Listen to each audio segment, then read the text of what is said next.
Capsicum, வெங்காயம், பச்சை மிளகாய் எல்லாம் கட் பண்ணி வச்சுக்கலாம். சோயாவை சுடுதண்ணியில் போட்டு பிழிஞ்சு எடுத்துக்கலாம்.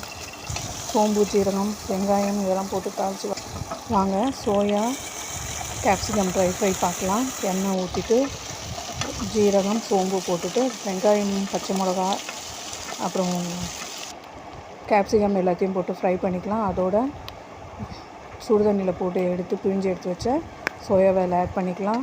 மிளகாத்தூள், குழம்பு மிளகாத்தூள் 1 spoon, red chilli, Kashmiri chilli 1 spoon, garam masala எல்லாம் ஆட் பண்ணிவிட்டு, நான் இதில் டொமேட்டோ போடல, அதனால் அதுக்கு பதிலாக டொமேட்டோ சாஸ் ஆட் பண்ணியிருக்கேன்.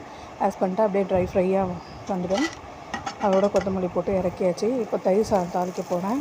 கடுகு, உளுத்தம்பருப்பு, ஜீரகம், கொஞ்சம் வேர்க்கடலை, பச்சை மிளகா, இஞ்சி, கொத்தமல்லி எல்லாம் போட்டு வதக்கிட்டு சாதம் பாருங்கள் 1க்கு 3 தண்ணி ஊற்றி வச்சு குழைய வச்சுருக்கேன். அதோட தயிரை ஆட் பண்ணிக்கலாம். தாளிச்சதை கொட்டிக்கலாம்.